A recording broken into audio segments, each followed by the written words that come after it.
नमस्कार, स्वागत है आपका मेरे सिंपल ऑर्गेनिक गार्डन में। आज आपको मैं अपने शेड में रखे हुए प्लांट से मिलवाऊंगी। हमेशा आपको मैं ज़्यादातर दोस्तों टेरेस पे जो प्लांट्स रखे हुए हैं छत पे, उन सब से आपको मैं मिलवाती हूँ। तो आज मैं आपको इन लोगों से मिलवाऊंगी क्योंकि मैं इन प्लांट्स की केयर बहुत कम करती हूँ, बहुत ही कम करती हूँ। तो मिलवाऊंगी, उसके साथ ही साथ मैं आपको ये भी बताऊंगी कि इन प्लांट्स के बारे में बताऊंगी कि देखिए मैं क्या करती हूँ। आज मैं आपको वही बताऊंगी। देखिए दोस्तों, ये पहले तो ये बता दूं कि ये कहाँ पे रखा हुआ है। ये ऐसी जगह पे रखा है जहाँ पर कि डायरेक्ट सनलाइट नहीं आती है। जैसा कि आप देख रहे हैं, ये जो रोशनी देख रहे हैं, बस इतनी रोशनी आती है। और ये देखिए आप, कितनी अच्छी ग्रोथ हो रही है। ये बड़े बड़े पत्ते जो आप देख रहे हैं, ये अरेलिया प्लांट है, अरेलिया का है। और इसकी स्टेम पतली होती है, तो इसलिए मैंने इसे डोरी से ऐसे बांध रखा है क्योंकि ये इसको सहारा है कुछ ना कुछ।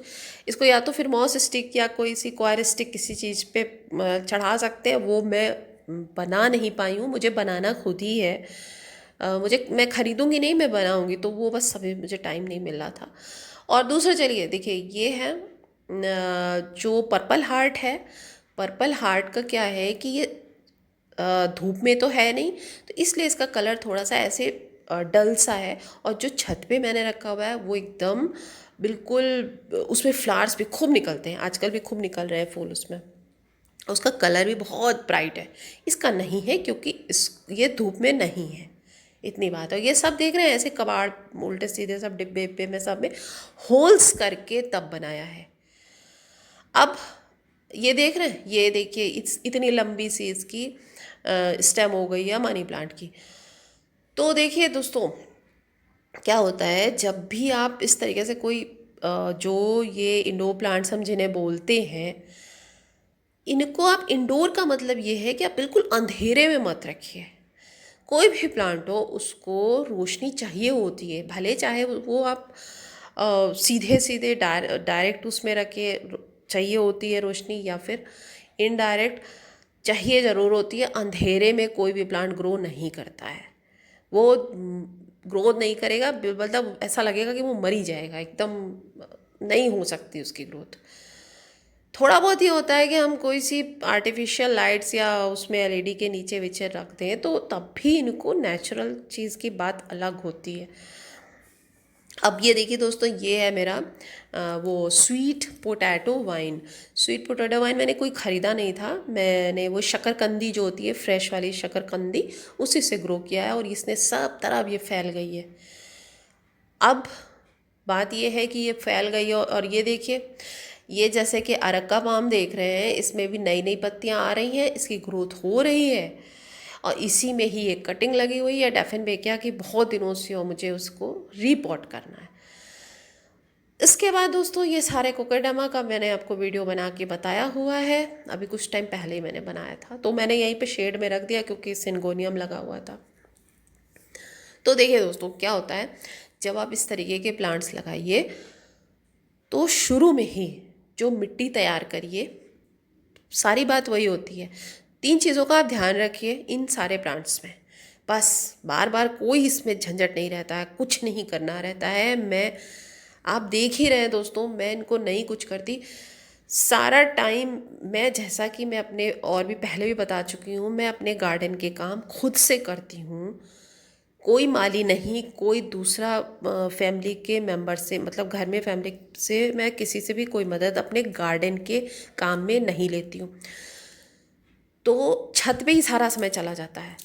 इसलिए अब बताती हूँ मैं। देखिए, सबसे पहला चीज़, आप जब इसका मिट्टी तैयार करिए तो मिट्टी जो है बिल्कुल वेल ड्रेन तैयार करिए। अब चाहे आप जैसे भी पॉट में लगाइए, अब हालांकि बेस्ट पॉट तो मिट्टी का रहता है, गमला, लेकिन आप प्लास्टिक में भी लगा रहे हैं तो वेल ड्रेन सॉइल बिल्कुल तैयार करिए। सैंड, रिवर सैंड, मतलब रेती मत, जिसको कि वो कंस्ट्रक्शन वाली जो वो होती है ना। ये देखिए छोटे छोटे से, कितने छोटे छोटे से इतना बड़ा मेरा प्लांट है डेफिनबेकिया का, मैंने सब में लगाया हुआ है।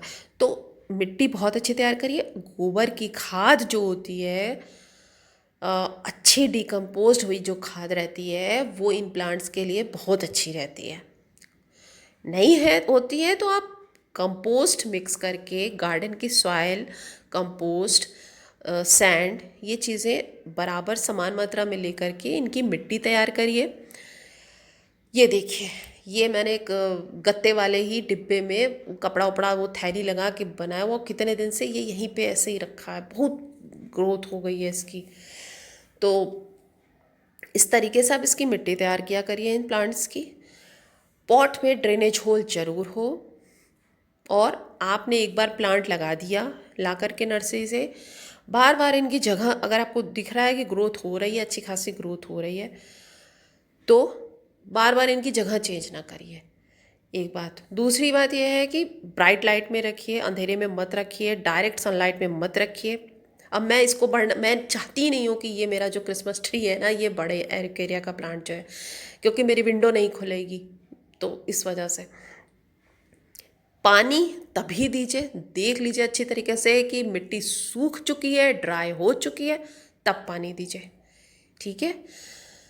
इसके अलावा सबको फर्टिलाइज़र का रहता है कि क्या मैम फर्टिलाइज़र दूँ। देखिए, जो भी ये सारे प्लांट्स होते हैं इनको अगर आप एक बोला जाए कि कैसे देना है फर्टिलाइज़र, तो आप सिर्फ एक बार दीजिए। जैसे कि अक्टूबर आएगा, सितंबर के बाद अक्टूबर में आप एक बार खाद दे दीजिए, उसके बाद फिर उधर मार्च में दे दीजिए, ऐसे करके 2 बार दे दीजिए। मैं तो अपना दाल चावल साफ़ करती हूँ, वही वाला पानी वो सब इसमें दे देती हूँ। और जैसे छोला भिगाया, जो छोला भटूरा वाला जो छोला होता है, काबली चना वाला, उसका पानी मैं वो बनाती हूँ, तो वो भी मैं डाल देती हूँ, क्योंकि बड़ा सारा उसमें मैग्नीशियम होता है। ये सारी चीज़ें देती हूँ। ये देखिए, मेरा ये फिलेंडेंड्रन है, शेड में ही रखा है, धूप नहीं आती यहाँ। तो ये चीज़ें करिए, मिस्टिंग करिए, इन सारे प्लांट्स की पत्तियों को बिल्कुल साफ़ सुथरा रखिए, इनके ऊपर डस्ट ना हो, जाले वाले ना हो, मिट्टी विट्टी जमा ना हो जाए, एकदम गंदा सा प्लांट ना हो, साफ़ रखिए। बहुत ज़्यादा अगर आप पानी से इनकी बौछार से साफ़ नहीं कर सकते हैं, तो आप गीले कपड़े से उसको पोंछ दीजिए। ये देखिए दोस्तों, मैंने ये वो है लकी बैम्बू मैंने मिट्टी में लगाया हुआ। अब बेचारा मेरा ये सिंगोनियम बिल्कुल निगलेक्टेड सा यहाँ पे रखा हुआ है। मैं इसका रिपोर्टिंग करूँगी। 1 साल से मैंने यहीं पे पीछे ऐसे लगा के वो इसे छोड़ दिया है। इसको करना है मुझे, मैं इसको करती हूँ, फिर आपको बताऊँगी। तो पत्तियों को बिल्कुल साफ़ रखिए, क्लीन रखिए, क्योंकि इनमें पत्तियाँ ही पत्तियाँ हैं। अब यहाँ पे मेरा थोड़ा सा बालकनी वाला पोर्शन है, यहाँ पे ये भी बहुत बुशी हो गया है एलोवेरा, और ये सारे शेड में हैं, इन पे धूप नहीं आती है। और भी बहुत सारे प्लांट्स हैं, तो थोड़ा सा मैंने उनको धूप वूप में रखा हुआ है। अभी मुझे क्रोटोन वोटोन की वो भी मैंने अभी कुछ धूप में रखा है, और कोलियस की मुझे कुछ कटिंग्स भी अभी तैयार करनी है, तो वो इधर से मैंने हटा दिया है थोड़ा सा। तो ये सारे प्लांट्स हैं, ये सारे टिप्स हैं, आपके प्लांट्स हेल्दी रहेंगे। बहुत ज़्यादा फर्टिलाइज़र से इनकी ग्रोथ नहीं होती। इन सारे प्लांट्स की ग्रोथ थोड़ा स्लो ही होती है, बहुत जल्दी नहीं होती है। आप कुछ भी कर लो, ज़्यादा जल्दी नहीं होगी। हेल्दी रहते हैं, साफ़ सुथरी इनकी पत्तियाँ हों, बस आप इतना ध्यान रखिए। गर्मी का टाइम जब हो, तो गर्मी में खूब अच्छी तरीके से इन प्लांट्स को, मतलब ये जेड प्लांट की मैं नहीं बात कर रही हूँ, जो भी मनी प्लांट है, अरेका है, इन सबको ह्यूमिडिटी सब साथ पास पास में रखिए, जैसे कि इनको ह्यूमिडिटी बड़ी पसंद होती है। तो एक ऐसा माहौल इनके लिए बनाइए कि ह्यूमिडिटी हो, और सफाई का थोड़ा सा इन पे रहिए।